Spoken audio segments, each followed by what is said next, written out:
Welcome back to another episode of the Wrinkly Brain Podcast. This is a WrinklyBrainEDH affiliated podcast where we like to goof, gaff, and talk about the Commander format. I'm your host, Jason, joined today by my co-host, Cameron. Howdy, y'all. And fellow WrinklyBrainEDH channel member, Chandler. Good day, everyone.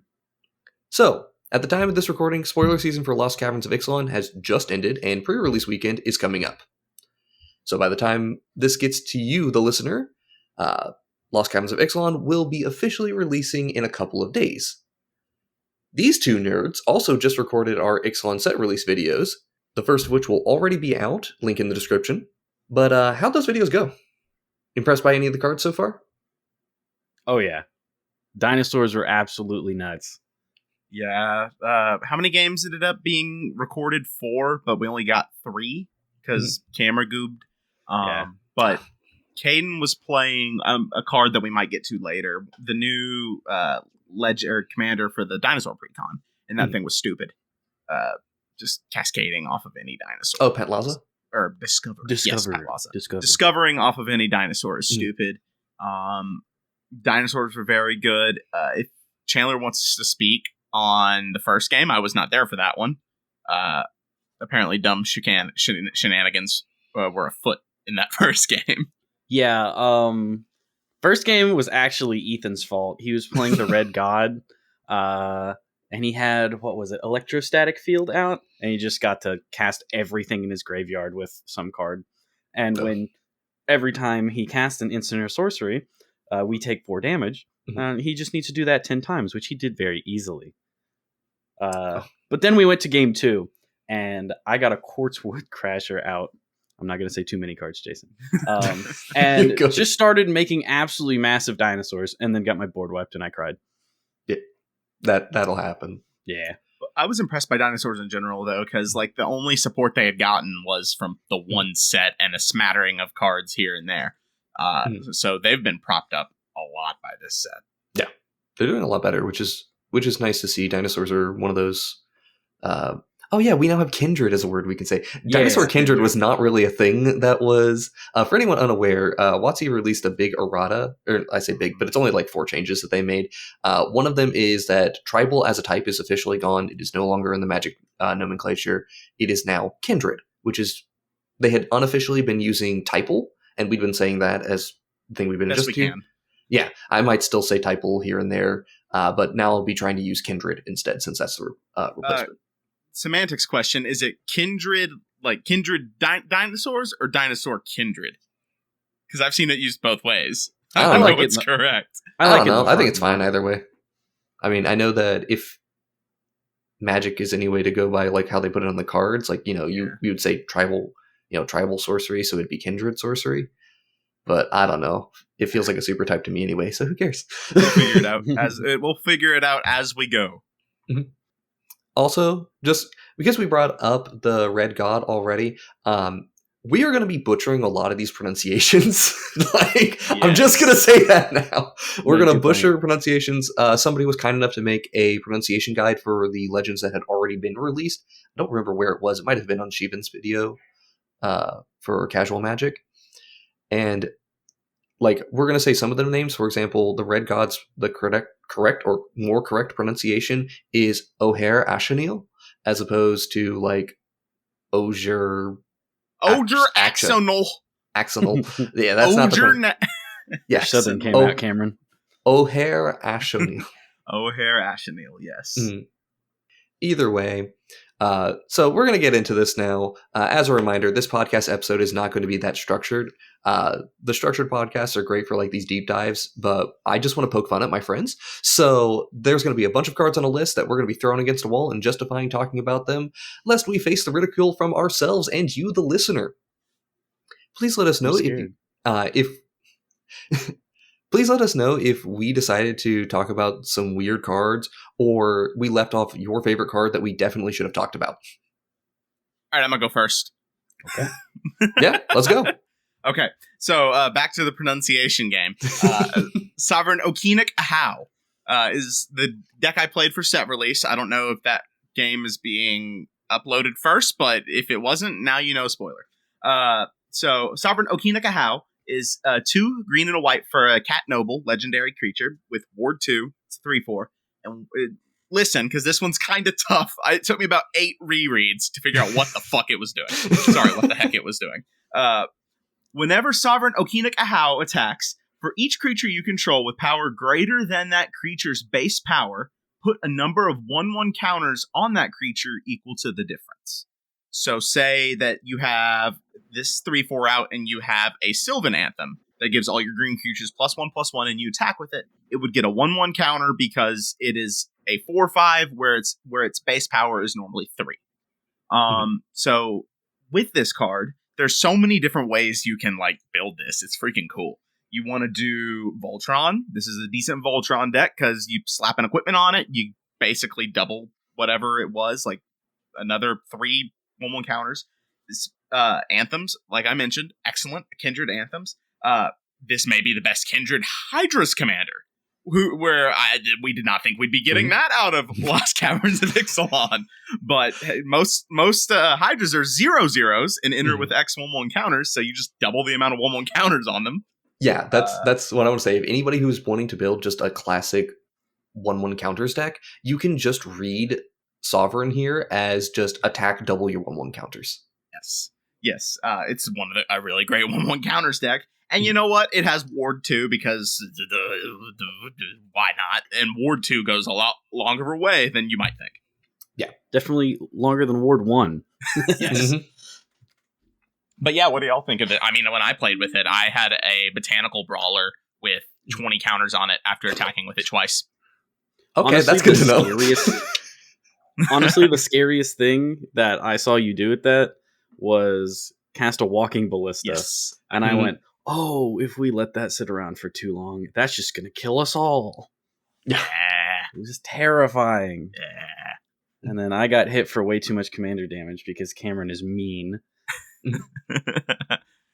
But that's just, I think it's really easy to make a creature have more power even just once. Like, you know, if you have a combat trick on this thing, you swing, like, you play your Giant Growth, right?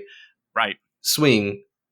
Giant Growth says, hey, that's 3 more power than it was before. Now you get 3 1/1 counters, and any time that you now go to just swing with your creatures casually, you're getting another Giant Growth added on top of them permanently. Yes. So the interaction with combat tricks is awesome, which honestly we haven't had good combat trick commanders like ever. No, you're right. It's like Zada or bust. It's Feather. Yeah, Zada and Feather. Like that's it. So this is really nice to see. But yeah, this just did a lot more than I would have thought. Like on first read, just because there's so much incidental, like in Commander, just like counters here or buffs there, or and then stack that with like hardened scales type effects, and so you're like getting more and more and more counters, and it gets out of hand really quickly. In terms of power, in terms of power wise, do you think this is one of like the top 5 commanders in the set? Probably. I mean, it's so hard not to break.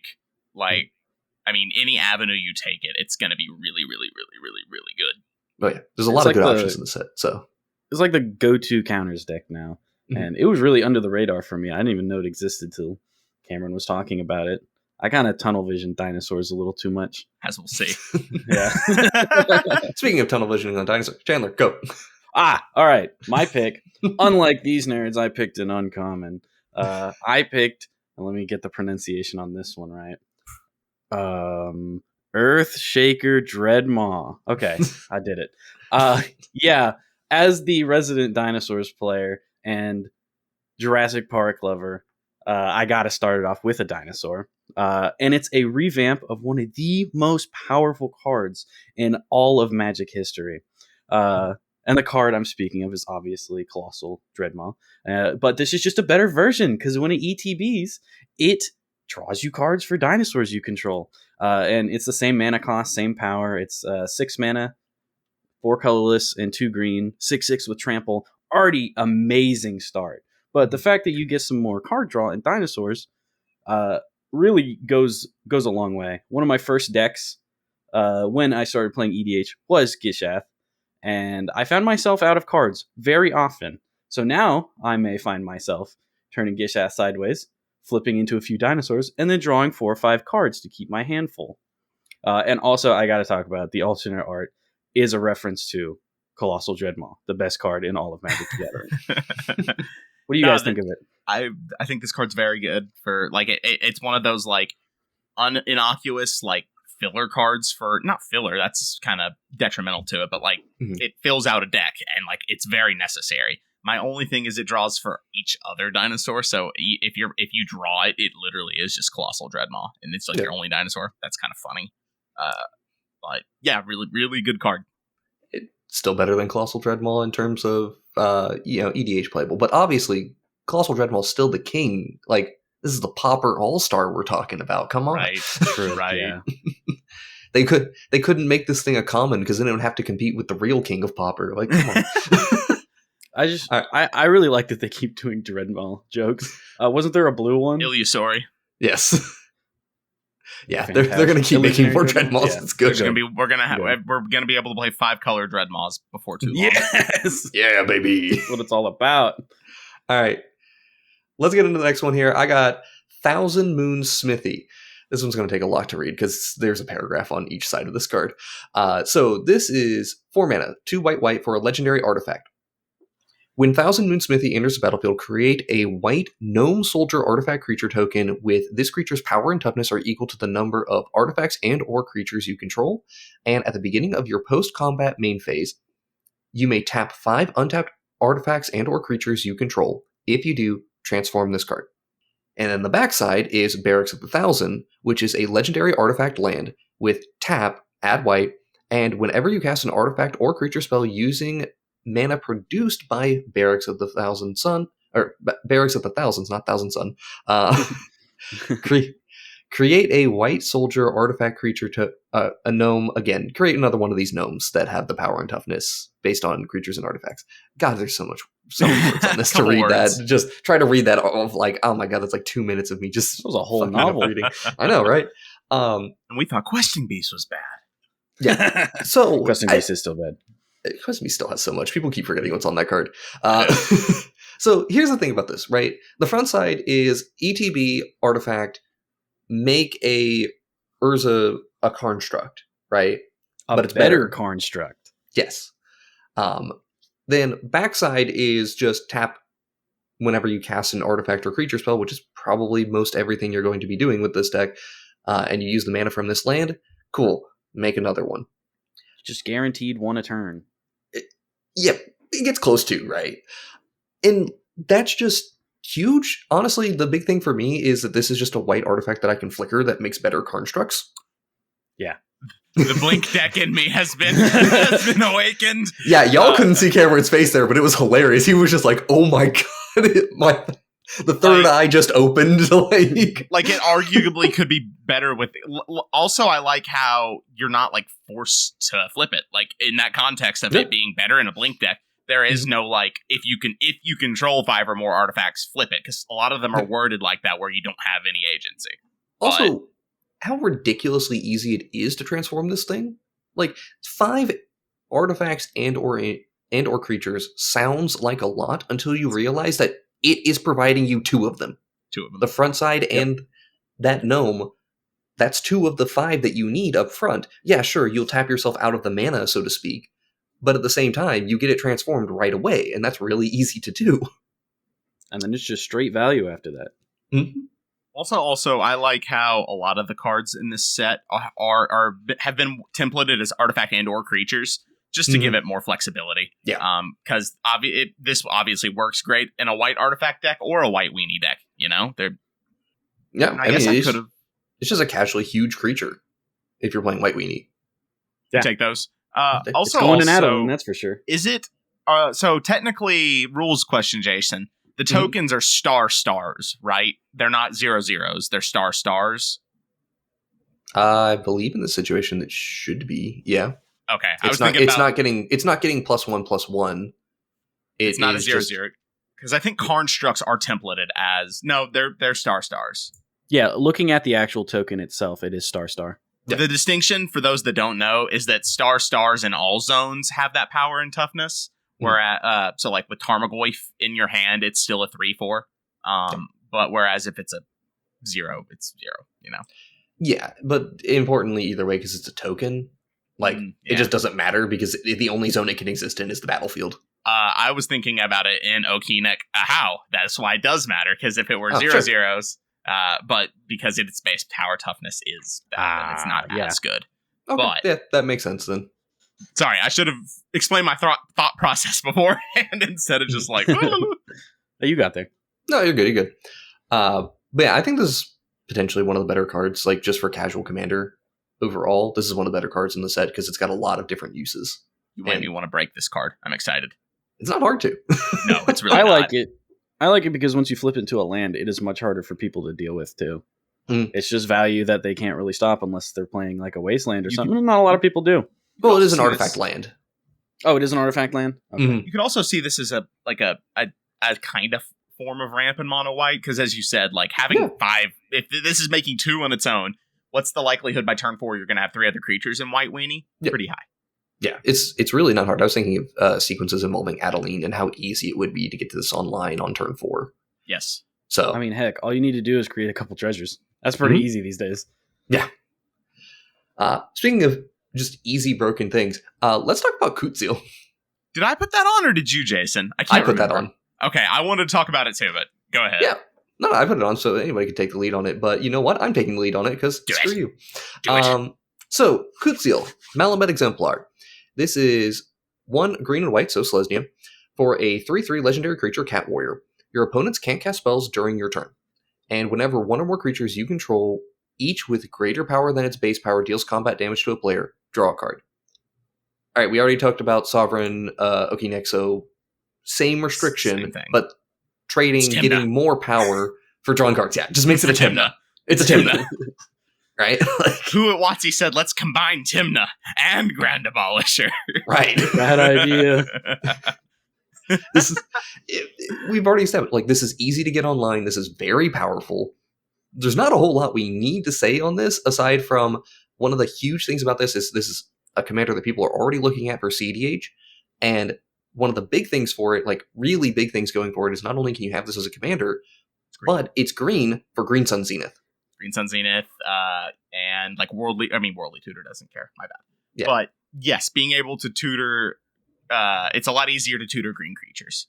And the card draw in CDH on top of that is just kind of like the cherry. I'm trying to think of CDH and how often you would be getting the card draw. Maybe like Ravos may see play. Let's go Ravos.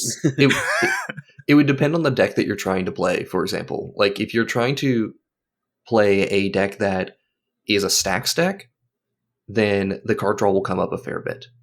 If you're trying to play something that's a combo deck, the card draw probably won't come up very often. I do have a question about this, though. Go ahead. My question can wait, but go ahead.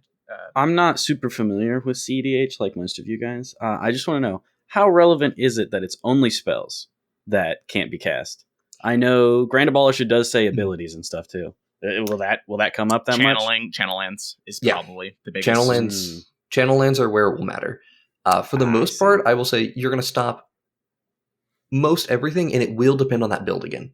Because if you're like the Staxy build, the channel lands still having their function doesn't matter that much, aside from being able to blow up a stacks piece that you may still care about. But I mean, they could do that on somebody else's turn anyway, and then come to your turn. So that's not a huge deal. Mm-hmm. I'd say it's like a Grand Abolisher in a vacuum is still probably the better card, but this card is still like 90 to between somewhere 90 and 95% the card that Grand Abolisher is, because Grand Abolisher is white to cast, which is kind of tough. This is honestly maybe easier to cast. It's a little more, but yeah, no. It depends on, again, like if you're playing a bunch of, let's say, mana dorks in your deck, which CDH has been moving away from playing mana dorks because Bowmaster meta. It's also, they're not that fast compared to the artifact mana, which is relevant. I'm curious if this in like a Dawnwaker deck would make you shift from Bruce to Akiri, because Akiri is an 0/3 that gets plus something. I don't know if that's like enough in and of itself, but like, I mean, it's food for thought. Yeah, Bruce Tarl's pretty mediums overall, so like Akiri is perfectly fine.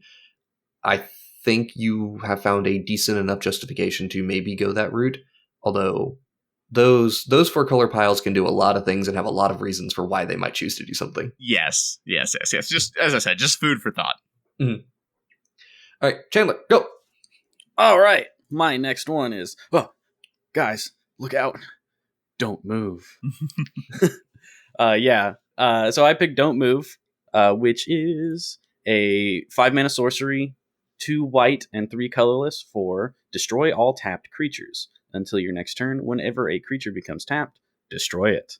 I think this is a really cool board wipe. It's unique, too. I got to cast it during one of our games with a Kinjali Sunwing on the battlefield, which makes all creatures enter tapped. Yeah. So I just Cameron dropped a few things, and I just saw my opportunity, dropped it, didn't attack with my creatures that were untapped, because they would have died. But it also can keep someone from swinging with haste creatures afterwards. You know, they drop something big with haste. Mm-hmm. Or it can stop somebody who, drops a heroic intervention or a flawless maneuver. They save their creatures for that turn, but you still got another turn cycle because they can't swing at you. They can't crack back at you for vengeance. Unless they have vigilance, of course, then I'll cry. It's a really cool design. It's also a super iconic moment from Jurassic Park. My favorite movie of all time. I do have one gripe, though, and it's about the realism of Jurassic Park. T-Rexes likely had film really critics good, now. Yeah, T-Rexes likely had really good eyesight and even better sense of smell. So in the movie, Alan Grant should have been smoked in that scene. That's all. How would Alan Grant have known that? He was he worked with bones and shit. How would he know that a live dinosaur? Yeah, he said he was just bullshitting. He was just bullshitting and hoping. He willed it into existence. Anyways, card is good. Yep. I really like how we were talking earlier that even if it doesn't destroy any creatures, it's a fog for a whole turn if nobody has vigilance. So if you're desperate, cast it and nobody can kill you through combat damage. Absolutely. It does a lot, honestly. It's one of my favorite cards that were printed for casual in this set, just because of the dynamic of how it plays out. All right. Mm-hmm. I'll move on to my next one here. And this is the one that's the weirdest include on this entire list. Nah. The card that I think is going to subtly change how casual EDH deck building is done almost as a whole. Let's talk Dowsing Device. So, Dowsing Device on the front side is 1 and a red for an artifact.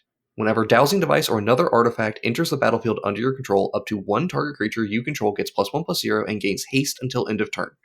Then Dowsing Device, you transform Dowsing Device if you control 4 or more artifacts. And on the backside, it is Geode Grotto, which is a land cave. I don't care about the cave synergy, but it taps for a red mana, and it has 2 and a red tap until end of turn. Target creature gains haste and gets +X/+O, where X is the number of artifacts you control. Activate only as a sorcery. This is going to be a very big change for casual red artifact decks, and there's dozens of different types of them between all of the blue-red, just generic artifacts, the red-white equipment decks. You can even do your mono-red equipment deck, or artifact decks, right? This is artifacts getting access to a consistent source of mana acceleration that is a land. Think of this as rampant growth. Or rather, even better, it's a 3 visits, not a rampant growth, because the land does come into play untapped. Getting to the 4 artifacts in play, super easy. Doesn't take much investment at all to get there in artifact decks. Right? And then, let's talk about, it's got upside on the front to give you hasty stuff. And on the backside, it's going to give you haste and a win condition on the back. People already do like playing Kessig Wolfrun in a lot of their casual decks. Well, now you have just a mono-red version of it that just asks for 4 artifacts to be in play. And you can, of course, as was with red artifacts, you can loop this. You can do a whole lot of synergies. If you try to keep your artifact count down and you just want to get haste going, you have that as an option. If you want to go for high artifact count, you get mana acceleration quicker. This is so extremely unassuming, but this is a card that I'm going to look at almost every single one of my red artifact decks and start asking, do I need to be playing this card? I mean, yeah, I would assume the answer is yes, just strictly, even if you're not caring about the hasty part of it, it just being a land, if you have 4 artifacts. That's nothing for a red artifact deck, and then not even thinking about treasures being like in the one of Red's primary things is making treasures, and so like it's not hard at all. Yeah, this card is only upsides. It is nuts. Yeah, I don't want to be an echo chamber, but I really Jason, just this card's stinky. Why did you bring this card? Stinks. See, my thing here is like, and I'm not trying to oversell it, but I do think this is actually like legitimately going to change how casual red decks are built and what they're factoring in. Yeah, there's only 2 mana. I think it's important though. Like once we broaden the scope, this card gets a little worse and worse, just because nature of like more colors you add, the better options you have, obviously. But even in like 2-color red artifact decks, maybe even 3 that are like just strictly artifact decks, this is really good. And I'm thinking of combining this in blue-red and making some like Karnstructs and giving the Karnstructs haste, and like there's a lot of fun stuff you can do with this. This in a Brutaclad deck or something. Oh, does this do much in Brutaclad? But like I think it still does a lot in Brutaclad. But I'm thinking specifically like if there is a way to go, like if there is a dedicated Karnstructs commander that can play this, like that would be hot. I mean, honestly, just Thopters. Ooh, yeah, I like that. Oh, like the PNLR. Mm-hmm, the new PNLR. You don't have to go super deep to make it work, because like once we get to the point of 3 mana plus tapping it, so functionally 4 mana, right? To fireball your command, or to fireball a card equal to the number of other artifacts you control. Yeah, that backside, I'm not giving that enough credit. Like it closes games. Yeah, like I'm putting this in Ragavan. yeah, like legitimately. If you have a Ragavan deck, this is a Ragavan card. Yeah, legitimately, like it's pretty reasonable. It's not going to make Ragavan specifically unblockable, but it's going to do something that makes Ragavan into a more lethal threat, so you can't ignore it into the late game. Yeah, good find, Jason. I didn't think about this card at all, to be honest. And you flip it, excellent. And you can actually have Ragavan do some commander damage. Excellent. I will not be crucified today. Excellent. Cameron, say your next commander so we can maybe crucify you. Abuelo, Ancestral Echo, 1 in white and a blue for a Spirit Grandpa.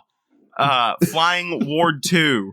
2/2, and you can pay 1 white and a blue to exile a target creature or artifact you control and bring it back at the beginning of its owner's control at the beginning of the next end step. I can't fucking speak. We don't got to spend long on this card because what it does is pretty cut and dry, but I'm a Blink guy and I love Blink decks. Mm-hmm. Caden played this and felt gross because he had Stonehorn Dignitary and like 1 million mana. So no, he was not losing that game. I'm trying to think. My main point is that I think this is the first time we've seen this kind of effect on a legendary creature in blue-white. Normally it's reserved for uncommons, like the pay mana, specifically pay mana blink a thing. That's me. So like, there's obviously like Miss Meadow Witch that does it. Yeah. I mean, in just blue-white, no, we don't have that on a legendary. We do have Rune, but Rune isn't repeatable. You have to tap Rune to do it. So that makes Rune a lot worse. Rune had already been power crept. Poor Rune. But as I said, we don't got to spend long on this. Just being able to pay mana, if you can combine this with like a Solemn Simulacrum or a Core Cartographer, it gets out of hand real quick and you just get 1 million mana to start blinking things, and that's the life I want to live. Yes. That's more than reasonable. It's capable of doing quite a bit. Agent of Treachery. We weren't going full evil yet. I just want to blink a Cloud Blazer, dog, and just draw some cards and gain some life. I'm having a great time. Sorry, Jason, we're naming way too many cards, aren't we? Yeah. See, I only named 1 there. Well, here's a good one. I'm only gonna name 2 cards talking about this one. All right. So this is Amalia Benavides Aguirre. Amalia, my Spanish is not bad. It's not great. You got to roll that R. Aguirre. Aguirre. Yeah. There it is. Sorry, I haven't been in Spanish class for like 10 years, man. So this is one of my favorite cards out of the set, but just because I really love the character, the card itself, whatever. I just love the character and the lore. So Amalia, she's 2 mana, so just a white and a black for a 2/2 legendary creature, Vampire Scout. Ward, pay 3 life. Whenever you gain life, Amalia explores. Then destroy all other creatures if its power is exactly 20. So obviously we can just go through our normal life gain stuff in Commander, but the thing I actually really want to mention very briefly is in Pioneer, there's actually a really cool combo you can do with this with Wild Growth Walker. Mm-hmm.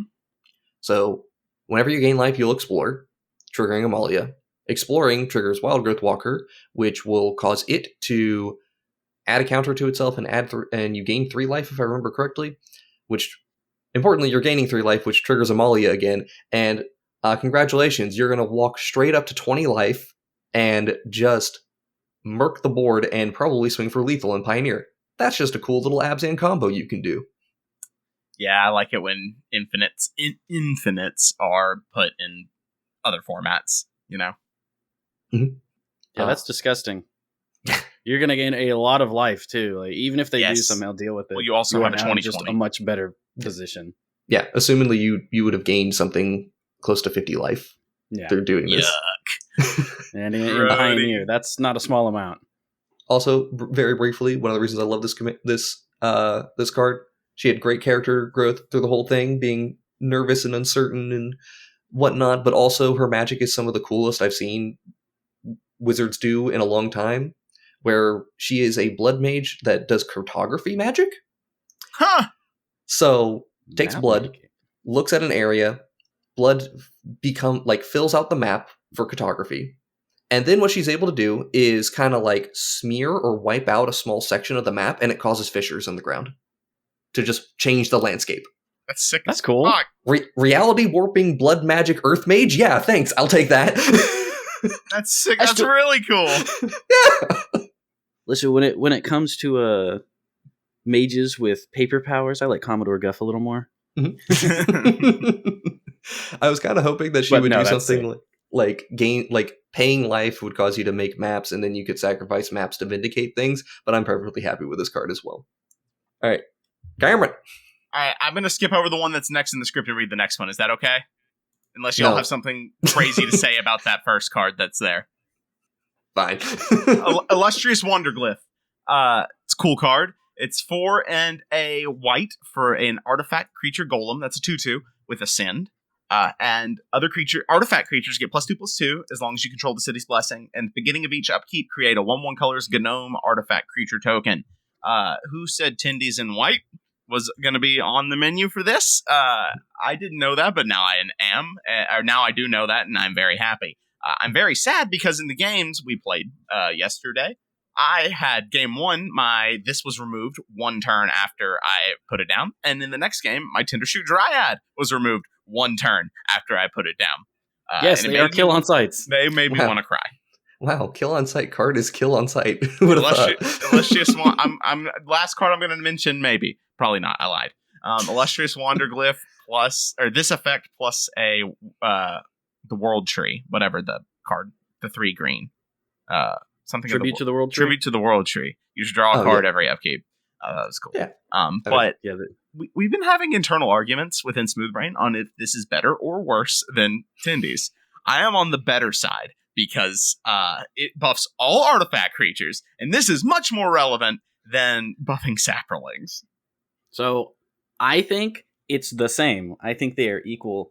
Its upside is better than Tindershoot Dryad, but there's one downside, and it's also an artifact. So that means there is now more removal available to people to instantly kill it. But hey, Cameron, that's a nice creature. Gain 4 life. But also, it's easier to recur because it's an artifact. Gain 4 life. Go search for a land with a basic land type, sir. Yeah. So, I think you're very accurate to say they're like equal but different. They're very, very close. The big benefit that Tindershoot Dryad gets over this is that it's green. It's making green creatures, and that helps with things like Gaia's Cradle, which is just a stupid card, and dear lord. But hey Jason, can I interest you in a counter or rebuttal to that? Sure. Por qué no los dos? That's what I'm getting at here. Thank you. In green-white decks, you just play both of them, obviously. But if you're in a, if you're looking at it from like a mono-white versus a mono-green perspective, though, mono-white doesn't have the best artifact support, doesn't have the best artifact creature support, although it's getting much better. Like, it has gotten so much better in the last year and a half, 2 years. Mm-hmm. Mm-hmm. So it's really, really good. But I will also say that once you get into like blue-white, for example, and now we're talking about artifact creatures in blue-white, this is so easy to cast. Illustrious Wanderglyph, so easy to cast. I think it's just fair to say that this and Tendershoe Dryad are just houses in Casual Commander. Houses. Yeah, they in isolation are just insanely powerful cards, some of the best in the set. Like, this is probably one of the best cards in the entire set. Yeah, if they are left alone for like 3 turn cycles, you probably are dead. Mm-hmm. Absolutely. All right. Speaking of getting them dead, Chandler, go. It's time to get them dead, baby. With my next pick, Grim Giganotosaurus. It is 7 whole mana. Golgari? Yeah, Golgari and 5. For a creature, dinosaur, 10/10 with monstrosity 10 for a black and a green and 10, but it costs 1 less for each. It costs 1 less to activate for each creature your opponents control with power 4 or greater. And when it goes monstrous, it goes sicko mode. Destroy all artifacts and creatures other than Grim Giganotosaurus. This thing is just awesome. And it really throws me back to when I first started playing Magic on ye old Timmy tabletop days. Monstrosity was a mechanic that was newer. I don't think it had just come out. It was a little after. One of my first tabletop decks had a lot of monstrosity in it, and it holds a special place in my little heart. What Jurassic Park movie is this one from? This is from the most recent one, Dominion. Oh, we went and saw that. Yeah, that was the one that was not great, but we enjoyed it because it was funny. It was fan service, the movie for Jurassic it was just Park. Chris Pratt holding his hand up to dinosaurs the entire time. Now, I'll be the first to admit that this creature is a little pricey, but if you are playing at a casual table like us, it is likely you will get the monstrosity off pretty cheap, and then the board is clear, and you have a 20 power creature just chilling. And I think they did a really good job of taking the movie creature, the movie dinosaur, and transferring it to a card. Because Cameron, if you remember when we watched, that thing was an asshole the entire movie. Yeah, it was, you're a big thing, I'm going to come kill you. So I like the idea that it sees other big creatures and then goes sicko mode. Come kill you. Yeah, exactly. And I hope I can pull off an activation of it in a video at some point.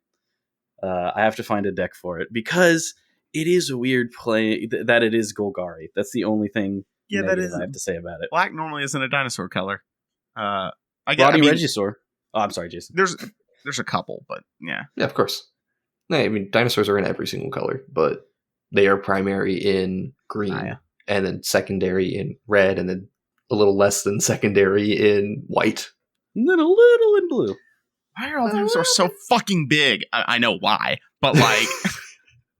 Fucking 7 mana 10/10. Imagine showing this card to someone that started playing in beta. And here's a 7 mana 10/10 with no downside. Is that a Jurassic Park symbol? What the hell? Everything about this. That movie came out like 2 weeks ago. I also really like this card because the Giganotosaurus is my second favorite dinosaur of all time. So excellent. Now we have to know what's number 1. Oh, the Allosaurus. Okay. Excellent choice. Excellent choice. Yeah, I'm not some basic T-Rex fan. Yeah, you're saying you don't like T-Rexes? It's fine. Not a basic T-Rex fan. Pick secondary T-Rex. Heck no. I picked the hipster T-Rex. No. Different time periods. I ain't a Cretaceous simp. All right. Cameron, go back to your other card that you skipped over. Oh, sure. Why not? Singer of Swift Rivers. It's a blue and a green for a Merfolk Shaman with creature with flash. When it enters the battlefield, put a shield counter on another target creature you control, and you can cast Merfolk spells as though they had flash. My only note was, what is a Merfolk? That's his Oracle. Wow! But, it saves a thing, and it gives all your Merfolk flash. Pretty cool for Kindred Merfolk stuff. That's all I have. I was just like, it says quick on the section. Fastest Oracle can have Flash. Well, let's bring back Flash. Who says no? Unban Flash. Who says no? Oh, God. No. Keep that out of here. Prophet of Crufix. Who says no? All right. Yeah, no, I don't have anything else to add to this. Fuck it, we learn.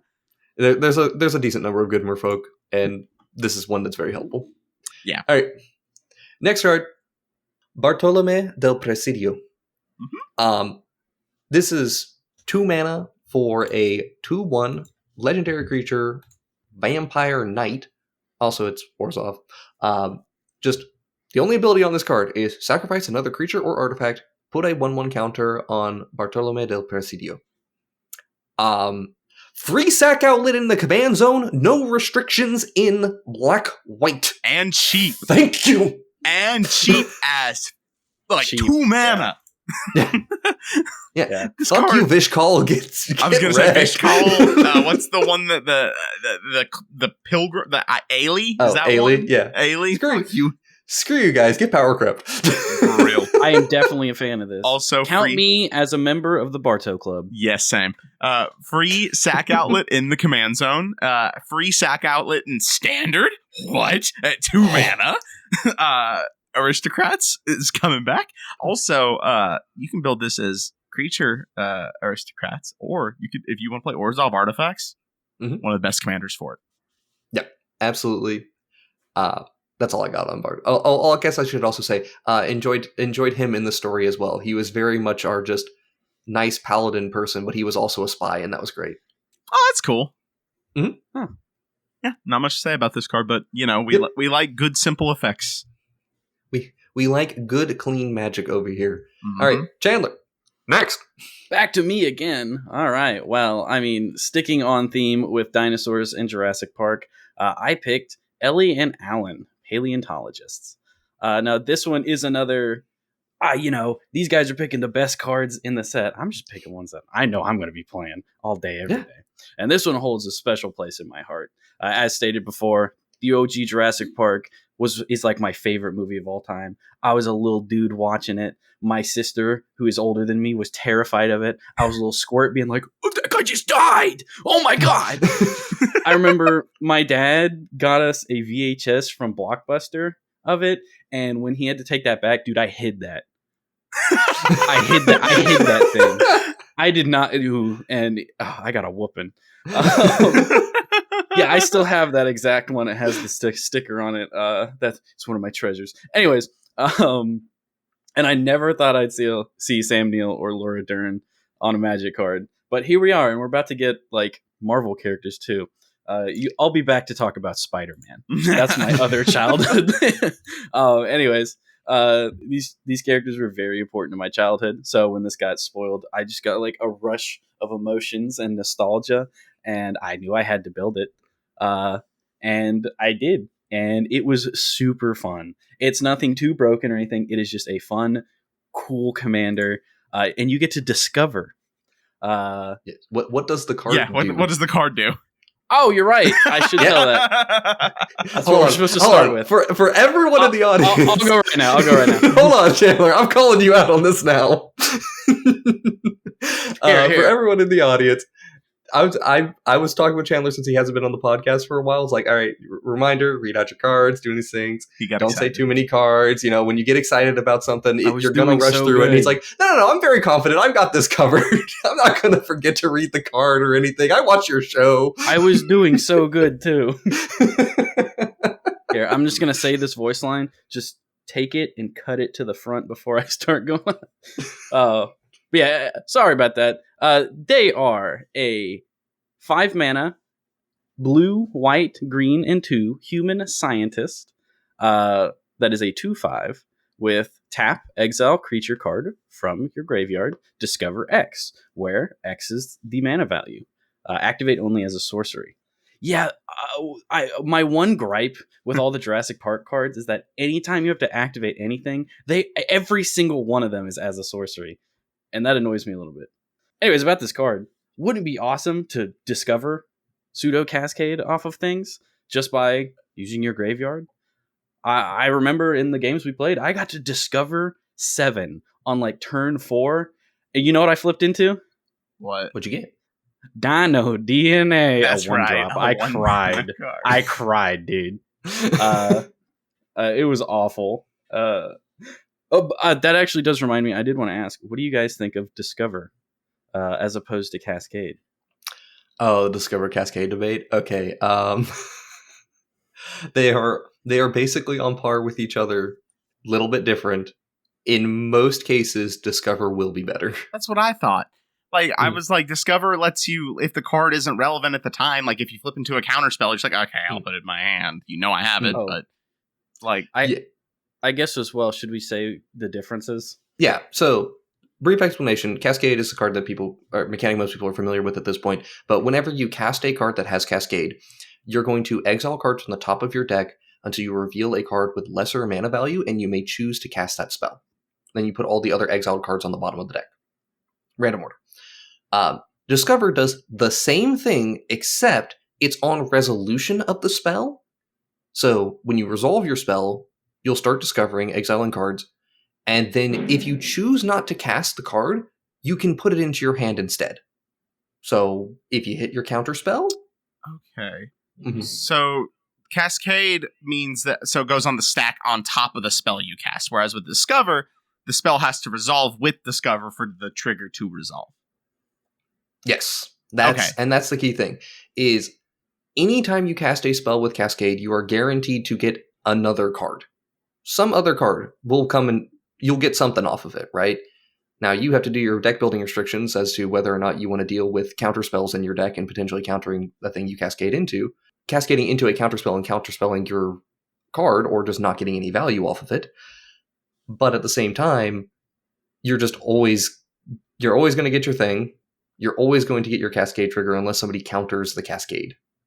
I think a commander that Discover's probably just a little better due to what we're saying right now. That with being able to pick counterspells up to your hand and not just having to play modal ones. But whereas in more like constructed like formats, like take like Crashing Footfalls, like whatever that deck is in Modern, it being able to not caring if your Shardless Agent resolves or something. It's probably better in those scenarios, but I think for us in Commander, Discover's probably better. I agree with that.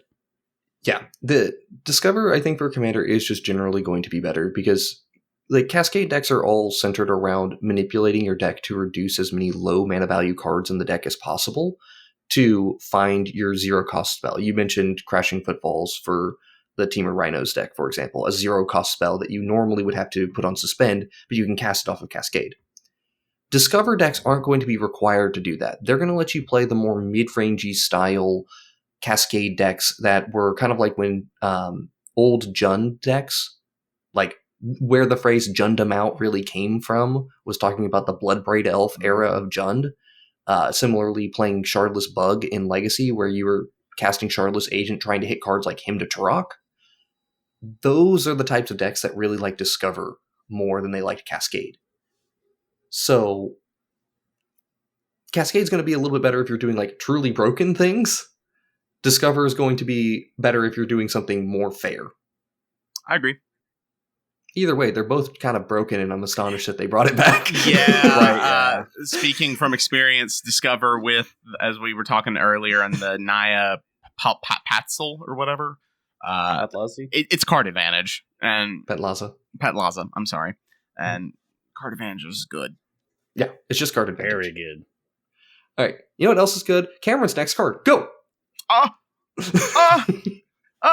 Molten Collapse. Molten Collapse is it's a black and a red for a sorcery.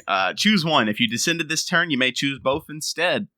Destroy target creature or planeswalker, or destroy target creature non-land permanent with mana value 1 or less. Descending is hella easy in a format with fetch lands. And you know what formats have fetch lands? Ours and like every other Eternal format. And it's just a clean 2 for 1. Yeah, I don't remember if we actually explained what Descending does, but Descending is just if a permanent entered your graveyard from anywhere. From anywhere. Mm-hmm. Yep. So it could be milled, it could be, I don't know, anything. But clean 2 for 1, a lot of non-land, non-creature permanents in Commander. with mana value 1 or less. Your mana crypts, your those kind of mana rocks, and even at its floor, it's Dreadbore, which isn't unplayable. Yeah, it's just better than Dreadbore. Oh yeah, Dreadbore just got power crept. LOL. It was funny when this got spoiled. A lot of the arena players were saying, like, why do we not have Dreadbore if we're going into Pioneer? Like, we're trying to get Pioneer on Arena. What are we doing? We need Dreadbore. That's a played card in Pioneer. And then I was just like, we'll have a better card. have better. Yeah, this card is great. I actually have a question. Mm-hmm. Okay. Is Descend just better Revolt? Yeah. Yeah, because you can trigger it off of a permanent leaving the battlefield, or by milling something. It's a little different. I think it's, again, they're like different but equal, but also this is better. I did that with 2 mechanics this set. Yeah, because with Revolt, like, you can flicker something and trigger Revolt. Mm-hmm. You can return a card to your hand and trigger Revolt. You can't trigger Descend by doing that. So it's different, but kind of equal, but also Descend is way easier, so it's better. They both trigger off fetch lands, and that's the key thing to remember. Yes. All right, following Cameron's very good card, I have a less good card that I don't know why the CEDH community is freaking out over. So this is Tishana's Tidebinder, which is 2 and a blue for a 3/4 creature, Merfolk Wizard, with Flash. Whenever Tishana's Tidebinder enters the battlefield, counter up to 1 target activated or triggered ability. If an ability of an artifact creature or planeswalker is countered this way, that permanent loses all abilities for as long as Tishana's Tidebinder remains on the battlefield. All right, CEDH community, listen to me. Stifle is not playable. Stifle is not playable at 3 mana. It's not playable at 1 mana. Stop it. Hey, you know what's funny, though? Mm-hmm. Stopping Kinnon's Basalt Monolith and then having a Basalt Monolith that doesn't do anything for the rest of the game. Or just stop Kinnon. Just stop Kinnon. Or Kinnon, yeah. Or Kinnon, or... I don't know.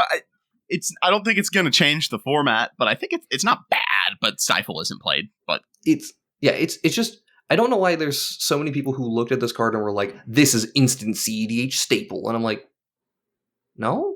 I think it could be a niche meta call. Like, if you have like a bunch of Captain Sisay or Sisay Weatherlight captains in your meta for some reason, you do this and then they just cry. This is good against Magda, too. I mean, yeah, it can be. The thing is, though, like, the deal here is that where would you want to play this? Right. Is the problem. That's the thing. In a world full of blue pods, it's not doing anything against blue pod. Yeah, I would maybe play this in a blue Timna deck. I wouldn't play it in blue farm, though. Like, no, Timna Crawl wouldn't. What would they cut at yeah, this point? What would you cut for this, right? Like, they're already having a hard time fitting cards like Talion into the deck. It's a 3 mana do nothing. And it's literally a 3 mana 3/2 vanilla in many circumstances. Yeah. You need to really be using that body in a meaningful way. And I don't think decks are going to do that in a meaningful way. The only other deck I could think of that you would potentially want this in is Kinnon, as an answer to other Kinnon decks. That's fucking hilarious. I mean, I think it could actually be decent in a Kinnon deck. I'm not Tyler from Play to Win. I am Cameron from WrinklyBrainEDH. So I don't know Kinnon, but I think like you're able to flip into it off a Kinnon activation, and like it does incidentally hit, like it stops an Najeela combo. Like if they're winning with Najeela, it stops with Sisay loops. It stops other Kinnons. There are some decks that care. It stops like whatchamacallit, Time Sieve loops. What's the big fucking Sphinx? Tivit. I mean, if they don't sacrifice the specifically, if they don't sacrifice the Time Sieve. Of course they're not going to try to sacrifice the Time Sieve. But it stops like Time Sieve loops and stuff. I think it has some niche circumstance, like corner cases, but also like I don't have my ear to the ground on like CEDH Twitter, and I didn't know they were in a tizzy about this. There's a very, very vocal group about Tishana's Tidebinder, and I don't understand why they're this vocal about it. Like, there's niche applications, like already needing to ban it, or like just no. They're just like this is going to be a good staple card. Goes in every blue deck, like level of discourse. I'm like, what? No, I'm trying to think of the last card that we all said that was going to do that, and literally nobody plays it. I don't know one off the top of my head, but those exist, plenty of them, where there's a lot of hype, and then it fizzles out. Yeah. Yeah, I don't get that. But you know what's some hype that's not going to fizzle out here? The reprints in this set are so good. Yes, they are. They're fire. Oh my god.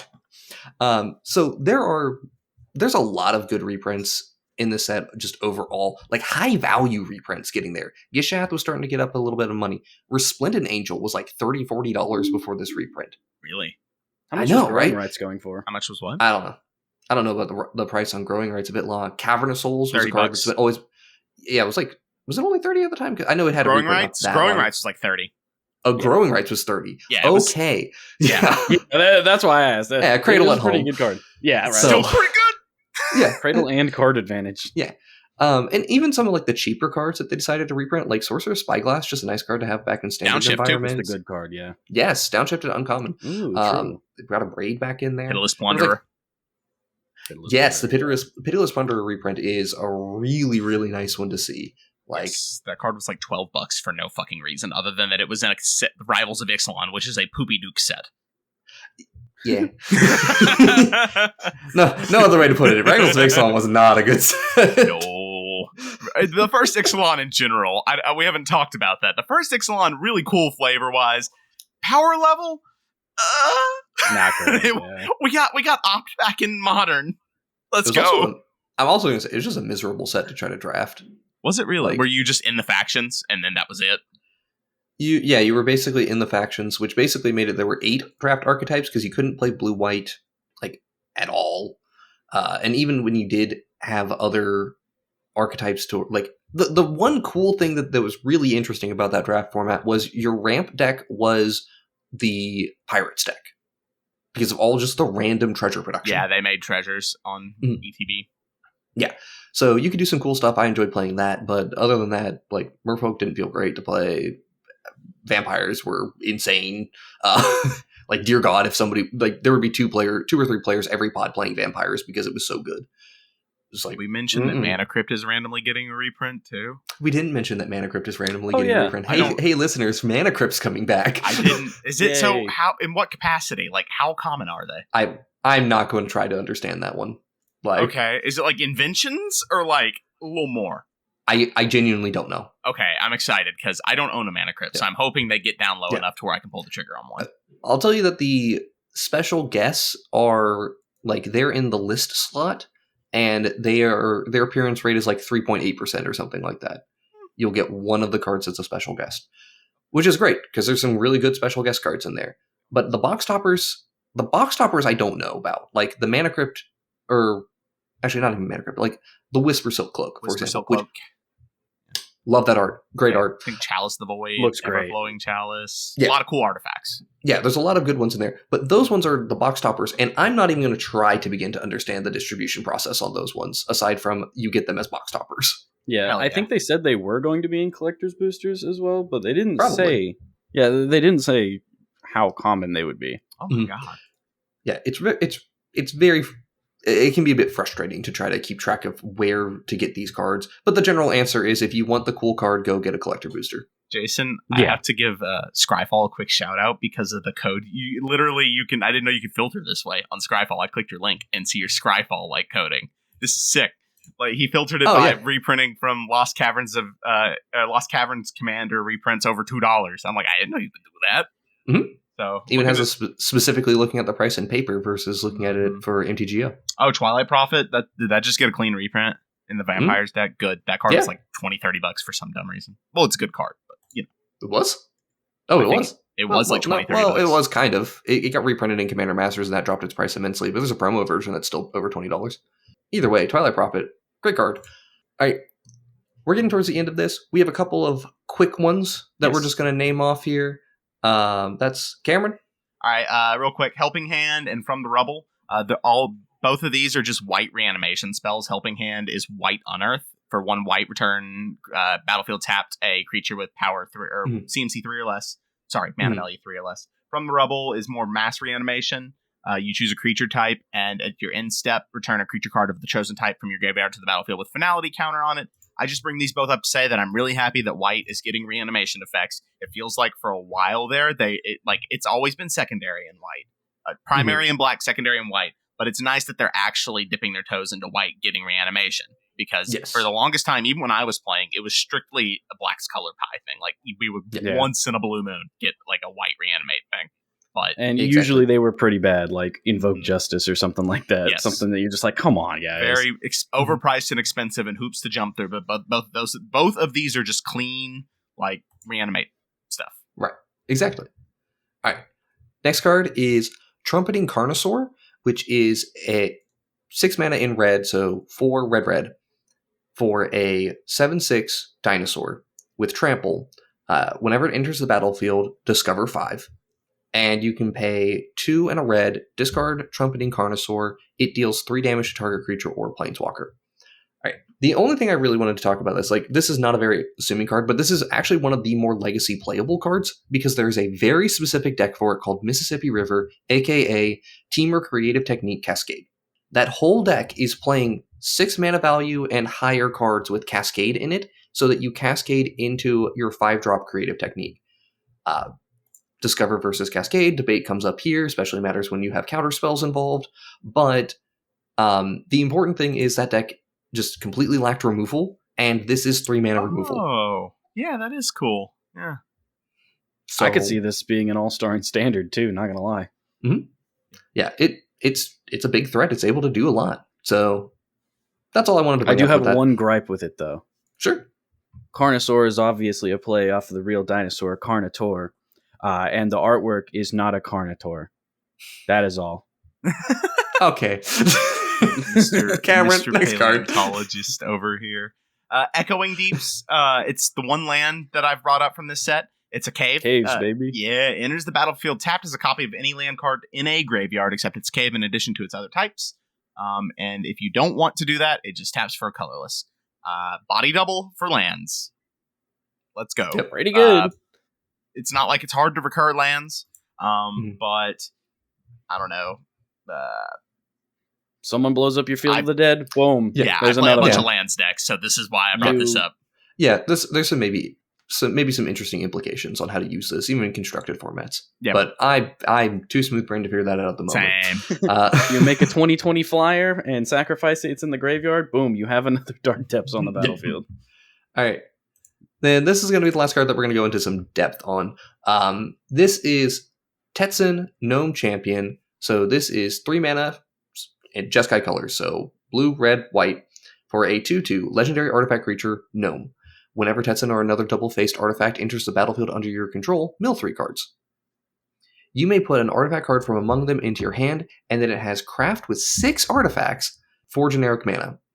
And when you craft this thing, it becomes the Golden Gear Colossus, which is a 6/6 with Vigilance and Trample, and whenever it enters the battlefield or attacks, transform up to 1 other target double-faced artifact you control, create 2 1/1 colorless gnome artifact creature tokens. Just want to say, thank God there is finally an actual Jeskai Artifacts commander. You don't have to use partners. Like, dear Lord, how long did it take to get to this point? Yeah, we're getting Jeskai commanders that don't suck. For those that don't know, Jason and I have lamented since the podcast started that Jeskai as a color identity is good. The commanders are ass. Yeah, it's so weird. Like, they don't have like the decent power. They have ones that go over the top of things like original Narset. She either does the thing or she doesn't do the thing, and the game is over one way or another. We need more commanders like this that are doing something interesting, and they have clear deck building guidelines and restrictions.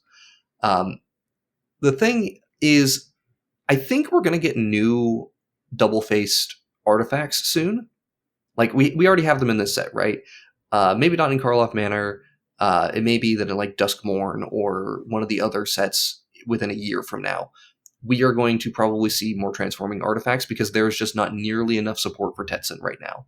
I looked at like the total number of artifacts that can transform, and it's like 20, or like in this color combination, and most of them you would not play. You wouldn't even want to try to play.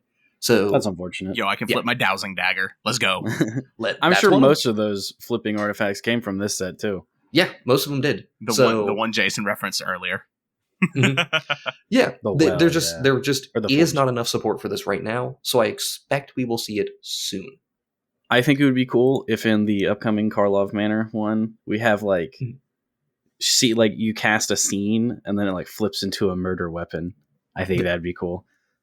All right. So we're going to give our overall thoughts on the deck, or on the set in just a moment. And obviously, we didn't cover everything. Like, we didn't touch a single one of the gods. We didn't talk about Tak or God. Yes.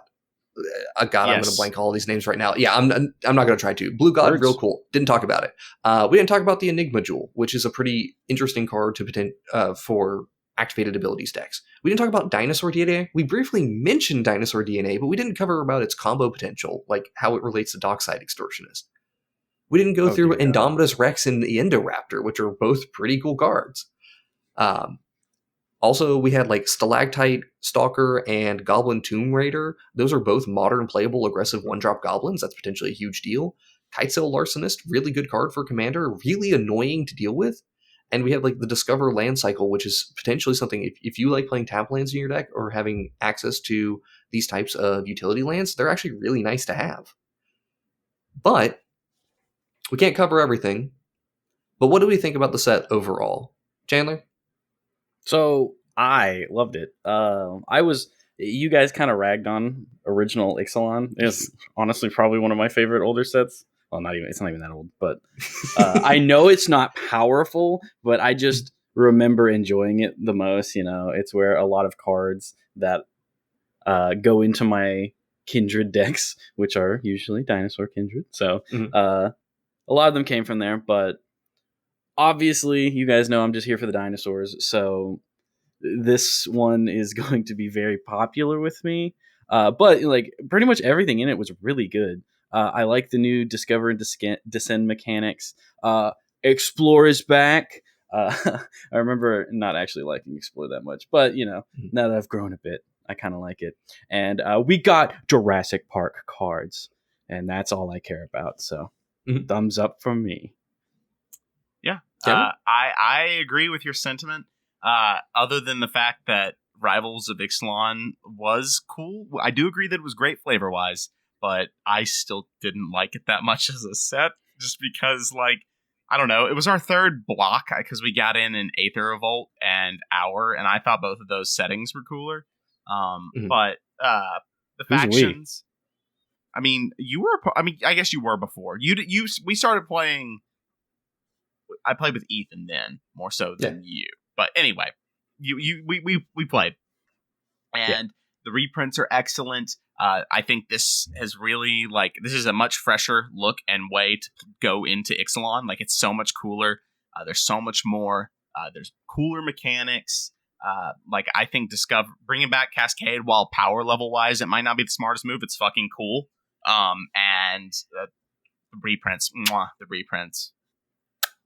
So, like, this set is quickly shaping up to be one of my favorite ones in recent memory. I was a big fan of Brothers War, and going into this set, I was not expecting the Journey to the Center of the Earth style set on Ixalan, which was, boy, preconceived notions on Ixalan were not doing me any favors going into the spoiler season. Same. But it's, like, this set ended up being kind of like a less aggro version of Brothers War, and that's cool. Like, honestly, while I don't think the story was quite as good as Brothers War, I think that's fine. Like, this was a good set overall, and the absolute fire reprints that we are getting, like, yeah, some of them are locked behind box toppers and similar things, but, you know, considering this is a standard set without the booster fun bonus sheets, we didn't get any Enchanted Evenings, like we got no Rhystic Study here like we got in Wild Spell Drain. This is still like an 8.5 or 9 out of 10 set for me. Yeah. Having not played a single card from it. Hey, the cards we can attest are pretty cool.